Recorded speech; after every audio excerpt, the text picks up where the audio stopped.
होली की आत्मा। बचपन से शहर में रहने वाला मनोज इस साल होली की छुट्टियों में अपने गांव दुर्गापुर वापस आता है, जहां उसे देख पूरा गांव खुशी से झूम उठता है। जब गया था तब इतना सा था और अब देखो कितना बड़ा हो गया है। हाँ सरपंच जी, जब मैं गया था तब आप भी बहुत जवान थे और अब देखो कितने बूढ़े हो गए हैं आप। चलो चलो बढ़िया है, बच्चा घर वापस आ गया। इसी खुशी में आज रात पार्टी होगी। क्या बात है, गांव में भी पार्टियां होने लगी। वैसे अगर पार्टी की बात है तो आज क्यों सीधा होली पार्टी करते हैं। होली पार्टी की बात सुन चहल पहल में अचानक सन्नाटा छा जाता है, जिसे देख मनोज को कुछ अजीब लगता है, लेकिन तभी सरपंच बात पलट देता है। अब बहुत देर हो गई, चलो सब अपने घर चलो, पार्टी के बारे में कल सोचेंगे। मनोज भी मम्मी पापा के साथ घर आ जाता है, पर होली पार्टी और उस पर पूरे गांव की खामोशी वाली बात अभी तक उसके जहन से निकलती नहीं।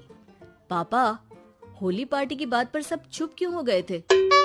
अरे होगी उनकी कोई अपनी बात, मुझे गांव की पंचायत ही थोड़ी पता है। थक गया हूँ, चलो सो जाते हैं, कल बात करते हैं। पापा की बात मानते हुए मनोज भी सोने चला जाता है। आज तो छुपा लिया, लेकिन हफ्ते बाद जब होली का दिन आएगा तब इसे कैसे रोकोगे?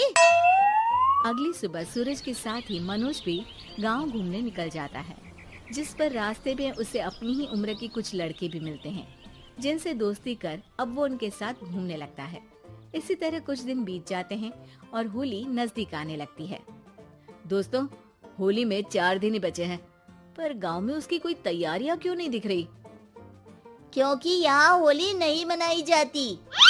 अरे पर ऐसा क्यों? वो राजा भूषण।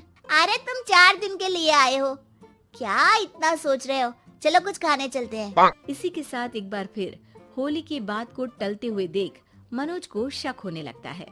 वो घर पहुंचते ही इंटरनेट पर अपने गांव और राजा भूषण के बारे में जानकारी निकालने लगता है। क्या? मुझे आज तक ये नहीं पता था। ऐसा कैसे? किसी ने मुझे कुछ बताया क्यों नहीं? सारी जानकारी लेने के बाद मनोज गांव वालों या अपने मम्मी पापा से कुछ पूछे बिना खुद ही उसकी सच्चाई के बारे में छानबीन करने लगता है, जिसके चलते वो राजा भूषण की हवेली में पहुंचता है। वाह, क्या हवेली है यार। पर क्या यहाँ सच में कोई भूत है? हेलो भूत जी, कोई है क्या? हम इस साल गांव में होली सेलिब्रेट कर रहे हैं, क्या आप उस पर थोड़ा इंटरव्यू देंगे? मनोज के ऐसा बोलते ही गांव में तूफान उठ जाता है और हवेली में रखी सारी चीजें हिलने लगती है। एक अदृश्य शक्ति मनोज को धक्का देकर हवेली से बाहर निकाल दरवाजा बंद कर लेती है। ये सब देख मनोज हैरान रह जाता है। क्या अभी मुझे हवा ने धक्का देकर बाहर निकाल दिया?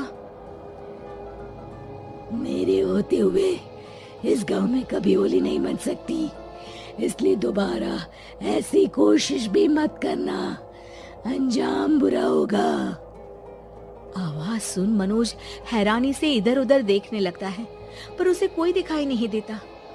वो गांव वापस आ जाता है, जहां तूफान की वजह से सब कुछ तहस महस हो चुका होता है। आखिर ये तूफान आया कैसे? ना ऐसा कोई मौसम था और ना ही हमने होली का त्योहार मनाने की बात की थी। सरपंच की बात पर कोई रिएक्शन दिए बिना मनोज चुपचाप अपने घर चला जाता है। इस तरह देखते ही देखते होली का दिन भी आ जाता है और मनोज रंग लेकर गांव में निकल जाता है, लेकिन गांव पूरी तरह खाली होता है। अरे त्योहार का दिन है, धूमधाम की जगह मातम क्यों मनाया हुआ है? मनोज की आवाज सुन सब अपने घर की खिड़कियां खोल के घर के अंदर से ही उसे वापस जाने के लिए कहने लगते हैं, पर वो किसी की नहीं सुनता। तुझे पहले भी समझाया था, अगर होली खेलने की कोशिश भी की तो अच्छा नहीं होगा। अरे बात मान लो बेटा, तुम्हें सच नहीं पता। मुझे सब पता है।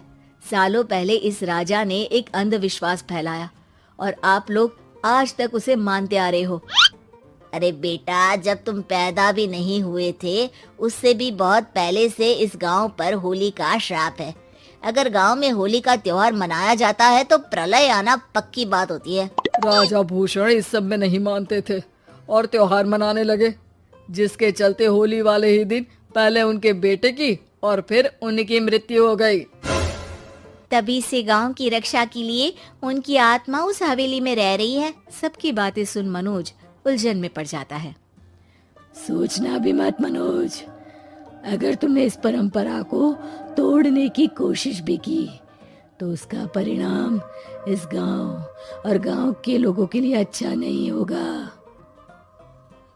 मुझे भी यकीन नहीं हो रहा कि आप लोग एक बेतुकी बात को मानकर सालों से रंगों के त्योहार को मातम की तरह मनाते आ रहे हो। मनोज किसी की कोई बात ना मानते हुए पूरे गांव में रंग बिखेर देता है, जिसके तुरंत बाद वहां तूफान के साथ बिजलियां गरजने लगती है। अचानक मौसम में ऐसा बदलाव देख जहां मनोज कंफ्यूजन में आ जाता है, वहीं गांव वाले डर से सहम जाते हैं।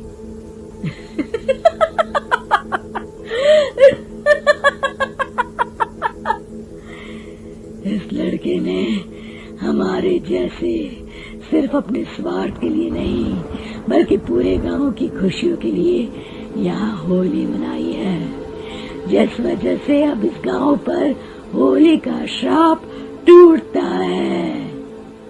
ऐसा बोलकर राजा का भूत वहां से गायब हो जाता है, जिसके बाद गांव के लोग धूमधाम से होली मनाते हैं। खुशियों के रंग गांव में बिखरे ही होते हैं कि अगली सुबह अचानक मनोज कहीं गायब हो जाता है और एक बार फिर गांव में होली का नया राज शुरू हो जाता है।